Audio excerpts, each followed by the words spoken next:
2/2 for your trouble, and sometimes that 2/2 can actually be a Pelucranos or a Whisperwood Elemental or some other high-impact play. So the green-white Devotion deck has a lot more staying power than some of the other builds we've seen in Devotion because, as you just mentioned, there's a lot more to bridge the gap between your mana and the stuff you're trying to get to. Yeah, and it also gives you insurance against a board sweeper, which the deck really never had previously. Exactly, just ramping into End Hostilities or Crux of Fate, that would be enough to beat this deck, but Master of the Unseen gives you a lot of staying power there, and Whisperwood Elemental is a great insurance policy against sweepers. Yeah, if you have situations where you have the End Hostilities and you just don't even want to cast it into the board. Exactly. See both players knowing that this third game might be a grind. Quick shuffles and presentations. Yep. Neither player wants to draw. Again, because of the high attendance here, we're probably looking at X and 2 to make day 2. And if that's the case, then a loss and a draw are the same thing for the purposes of making the second day.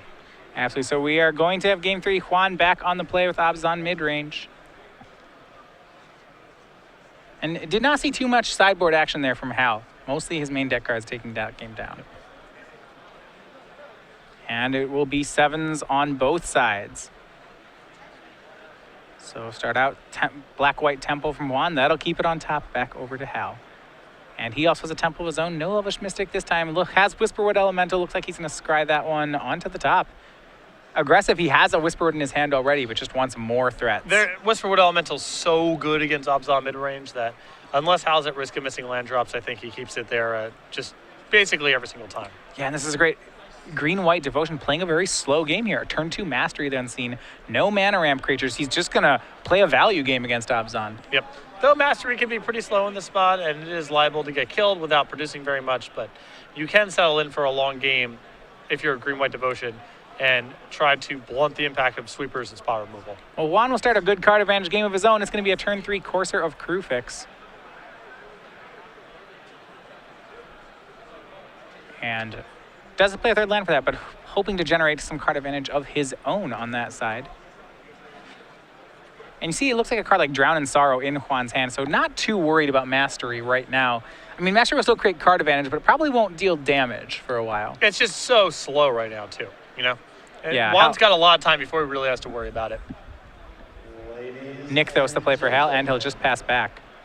It really says a lot about this matchup, though, that Hal on 7 is open to keeping a hand that is a turn 2 Mastery with no turn 3 play and no turn 1 play. Yeah, being able to have a hand like this with no mana acceleration is pretty crazy. You know, I would think in most matchups that this is something this is not a viable strategy, but if there's no pressure from the Obzon deck, I mean, fire away. And it's the type of hand where something, let's say, you know, green-red Devotion probably can't keep hands like this because it just doesn't have the same level of staying power.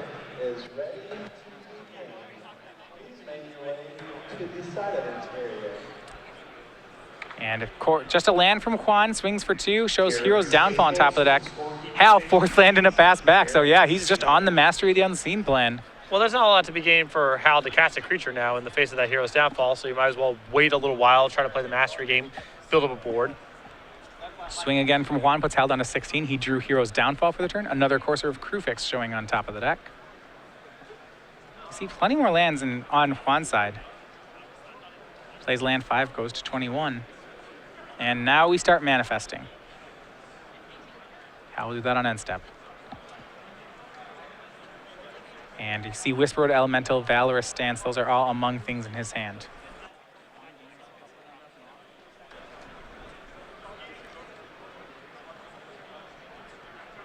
But now Hal really can't just go ahead and play the Whisperwood Elemental because of the downfall. So he's got to kind of finagle this for a little bit.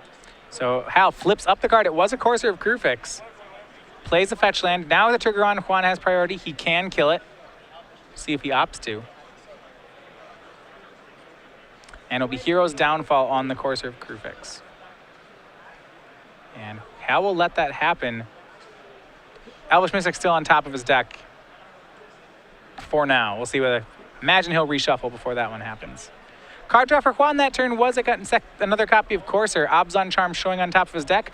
As the attacks start again, Hal goes down to 16 on that one, and it is a second Courser off Juan. Plays that before playing his land for the turn, which is a Plains. Gains 2, up to 22. And then he passes again. We'll see whether or not Hal wants to draw that Elvish Mystic.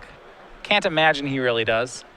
No, I don't think so. And he doesn't. Down to 15.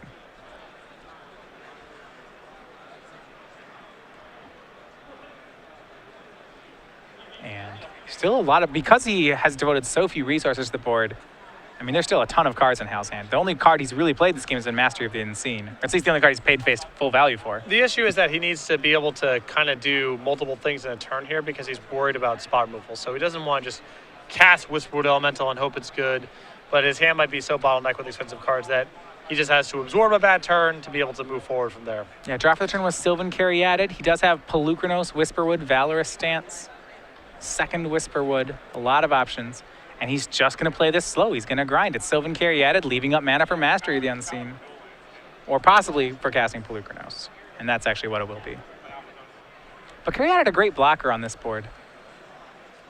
And you can see Hal just trying to throw out some juicy targets for removal spells, willing to throw Pelucranos away because the real thing he's trying to do is get to Whisperwood Elemental. Yeah. Juan using his second copy of Hero's Downfall. Draws Abzan Charm for the turn, then plays a land off the top of his deck. It's Llanowar Wastes. Top of the deck is another Llanowar Wastes. Juan will swing with both of his coursers, and Hal blocks. And Juan going on the aggressive. It's going to be Abzan Charm to put counters on his creatures to take down Sylvan Caryatid. Hal will take 3 and go to 12. I like this play a lot because, trying to beat down with these Corsair crew fixes against a Sylvan Caryatid and a Mastery of the Unseen, that's not going to happen. Yeah, especially if you don't have an answer for this Mastery. Eventually, you're going to lose this card advantage battle. Right. So I like just going pure offense here. Yeah, as Hal down to 11. So land 7 from Hal. Now we have Whisperwood Elemental. He finally waits till he has Valorous Stance back up for it. Not to mention that the Abzan Charm that would have exiled it is also gone. Yep. Although he's going to downfall it with the Manifest trigger on the stack, but that will not be all for naught. Valorous Stance will make it indestructible. Hero's Downfall does nothing. Now it's going to manifest the top card. As we go back here. And one of the powerful parts about this Green White Devotion deck is once he gets enough creatures in play, rather than blocking one, he can simply take the damage and start flipping up cards to just basically race. We saw the Green White Devotion deck just be able to ignore certain things like Ash Cloud Phoenix and Stormbreath Dragon, which is something that typically the Devotion decks cannot do. Speaking of Abzan Charm, here's another Abzan Charm for Juan. It exiles Whisperwood Elemental. Here comes an attack for 6. It's going to put Hal down to 5. Not to mention top card of Juan's deck. It's a pretty good one. It's going to be a Siege Rhino. But still, there's no guarantee that this is a win for Juan. This deck can gain a lot of life. Another Whisperwood is more blocking. Yep, another Whisperwood for Hal. It'll manifest another card. His remaining card, he does have a Banishing Light and one other. Don't know if he has that other Valorous Stance. That's Banishing Light and a green card. Yep, free Temple off the top for Juan. It goes up to 26, and we see End Hostilities on top of the deck. I can't imagine Juan wants that in the face of Whisperwood Elemental. We'll see if he keeps, though. He can scry it to the bottom. Yep. I mean, it's a powerful Magic card, and it's not bad in this spot, but it's not the ideal board, right? Your opponent's on Mastery of the Unseen, 7 lands, Whisperwood Elemental. Juan's going to still keep it. Yep. And here comes the attack. Pair of 3/5s. Hal knows Juan has a Siege Rhino in hand, so that's certainly going to affect this block. I'm just going to have to block everything. Yeah, I like Whisperwood and a token that you probably don't care about. Well, I guess losing to both. You're losing to both tokens regardless. There's no way to stop that. Right. So in that event, the blocks are pretty straight up. It's Whisperwood and token in on front one. and Yep. Whisperwood in front of the other. Yeah, Hal's hand is... Unless he is able to unmorph something, in which case he can do this. And yeah, he actually just blocked one of the coursers and then lost a creature, went to 2. Okay, Juan was going to go for the kill with Siege Rhino, but their trap all along is a Sylvan Caryatid. Hal gains 2, goes to 4, drops to 1. It's a little weird to do that now. Hal probably should have done that inside of combat, so it's an extra life point because he would have one more creature in play. Definitely agree. Draw is another Mastery of the Unseen. That, if he can turn the corner, that will be a great card for him to have. So here we go. It's going to be Pelucranos from Hal. That's creature number 3. And he's got a Banishing Light in hand. You have to think he needs to use it.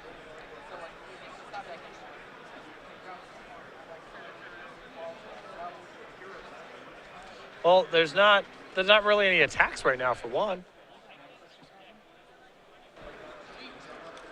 Oh, yeah. And then he gets the manifest at the end of his turn, Rough Whisper. So So this is why Juan kept the End Hostilities on top. It's a pretty powerful card, and he still has a Windswept Heat in hand. So it's the option if he doesn't want it to just not have to draw it. Yeah, and Juan, the thing is that Juan almost only has one turn here. Hal gets to manifest on end step here, and the moment Hal finds a creature, he can play the second mastery, flip up one of his manifests, and he'll be off to the races. That'll be 10 life. Right. It's I don't know if Juan just has to make this attack right now. I think he's priced into having to cast End Hostilities. If not this turn, then next. Thoughtseize on top of the deck for Juan. He drew End Hostilities. And we'll see the blocks that Hal makes here. He's at 1, but looks like he has stabilized. Still hairy. I mean, it's still not a lock that he's able to stabilize from here, but he's got the tools. All right, he's going to go ahead and activate Nykthos there. That's on 5 green mana, 6 green mana. He's going to Mastery, it looks like, with 2 mana up. And that will be Voyaging Satyr. That was more number 1. So now he gains 5 life, goes to 6. Therefore, that was what was behind the Sylvan Caryatid play. And Voyaging Satyr is perfect here because it allows him to flip up and gain some life. Also means if he gets the next turn, he just has so much mana. Juan doesn't cast End Hostilities to get rid of Voyaging Satyr. Things are going to get... Hal's going to gain a lot of life. Voyaging Satyr is going to have to chump. But Hal's still in a great spot. Yep. That 5 life was pretty big. He has to watch out, though. Remember, there are only 3 minutes remaining in the round. And Juan had a very healthy 31 life. That said, once Hal takes control of the game, it doesn't take that many turns for him to go nuts. Well, depends. Juan is capable of defending himself for a while. He's got a highlight total. His deck does generate some good blockers. He has more sweepers left. So it's not a lock he's able to, Hal is able to kill Juan very quickly from this spot. Looks like Juan is going to go ahead and crack a fetch here. Thoughtseize still on top of his deck. Gonna crack again. He is doing this because this is gaining him life right now. Yep. Just wants more information. Wonder if there's a card. I suppose if Juan has Abzan Charm in hand, and he probably doesn't have Abzan Charm. I was wondering if he can instant speed draw this, or if there's a reason to do it now. I think that if he had Abzan Charm, that Whisperwood Elemental would have just left the been table dead. a while ago, yeah. Top card, Utter End. Best we've seen by far. Yeah, it's End Hostilities and land in Juan's hand. And here's the blocks. Pelucranos eats Siege Rhino. Courser eats a Voyaging Satyr, and no damage is dealt. Juan at 33, 2 minutes to play. So I think Juan's plan from here has to be basically say go. It looks like he's going to cast the End Hostilities. I don't like this because it's too rough in the face of the Whisperwood Elemental. I think what he needed to do was basically draw a card, say the Utter End next turn, say go, Utter End the Whisperwood Elemental, untap, and then cast End Hostilities. Wow, and we do see one of the hidden morphs for Hal was another Whisperwood Elemental, so 3 copies of Whisperwood gone. Yep. And 2 morphs, or 2 manifests rather, made there by Hal. And now he's got to be fast. On the clock, a minute to go. Draws to the turn, it's Courser of Krufix. Imagine we see Courser, maybe a manifest, and starts to attack. He's got to be quick, though. He doesn't have much time to work with. Yep. He's going to play Courser. Shows top card. It's another Courser. Swings for 4. Juan down to 29. And this leaves him with the mana left over to still activate Mastery of the Unseen. So he still gets the token that he would have gotten had he just unmorphed the Whisperwood Elemental. Utter End the draw for Juan. Both players know about it. Juan has to decide how to stay alive. He could Utter End the Mastery. He could Utter End a creature. He's going to Utter End away. We'll see if it's the Courser or the Mastery. It's the Mastery. It'll make one more guy. It's going to be Courser. Both players know. And that should be it from Juan. His last card of no help right now. Actually, it's just a land, I believe. Banishing Light, the top card from Hal. He does have another Mastery in hand. He has 8 power in play. Here comes the swing. Juan down to 21. And Temple will go ahead and scry for Hal. See if he wants to keep the Banishing Light. Looks like he does. Plays Mastery of the Unseen. And he'll go ahead and pass. Back over to Juan. We are now in time. This should be turn 0. I think that if Hal was going to, if he's going to activate Master the Unseen here, I think the Banishing Light should go on the bottom because you're just going to make a manifest token most likely. Right. There's also, yeah, I mean, there are a couple things he can do here. He can also flip up a Courser so that he can use Nykthos then to create additional mana. Yep. But he will, on the end step, go ahead and manifest. Draws a land for the turn. Nykthos is the top card of his deck. That gives him a lot of lines he wants. He's going to play the force out of his hand actually and gain a life. 10 damage in play, but so this is turn 1. Hal has 3 more turns, and that should be enough actually to win for him. I think so too. He has 10 power. Particularly with Whisperwood down. He has Whisperwood as one of those morphs. I thought you had mentioned before that Whisperwood. Oh, no, the one that died was a Whisperwood. Oh. So he's actually he only has 1 remaining in his deck. But a swing here is for 10. That'll put Juan down to 9. But even just cranking out 2 more Mastery tokens or 3 more Mastery tokens is good enough. Looks good here. And this is, I think, you said this is a tough matchup for Abzan. It really shows it. You know, the removal spell in Creatures game, Juan more or less successfully played that. But the sources of card advantage in Hal's deck, whether they're Whispered Elemental or Mastery of the Unseen, are just they're not just 2-for-1s, they're 5-for-1s. Yep. There's so many cards that that the Green-White Devotion deck brings to the table that's answer this right now or you're dead. And there's so many cards like that. Whisperwood Elemental, Master of the Unseen. Even Pelucranos has moments like that. Nissa is a card like that. Now we see a Glare of Heresy from Juan on the Mastery, but rather than going for it there, it's making more manifest. Hal flips up Fleeceman line, he swings, and that will be it. Hal Brady moving to 5-0 with Green-White Devotion. That's a very impressive display, and I think that's the type of game right there that other builds of Green Devotion would not really be able to win. A lot of removal spells. I mean, there was multiple copies of Hero's Downfall, multiple copies of Abzan Charm, and an End Hostility is thrown in for good measure. But Master of the Unseen went untouched, and that's pretty much that. Look at the game here. He did not play like a ramp deck. He just overpowered the mid-range deck basically by playing mid-range. He had a turn 2 Mastery of the Unseen, turn 1 nothing, turn 3 nothing, turn 4 make a manifest. Yep. I mean, if you want to talk about just playing good cards and trying to card grind the other person, that's what Hal was doing. And it's very impressive for a deck to be able to do that against Abzan, which is supposed to be the good stuff deck in the format. And Hal was able to just play a better version of that game plan. Well, right, Abzan's the best deck at 2-for-1.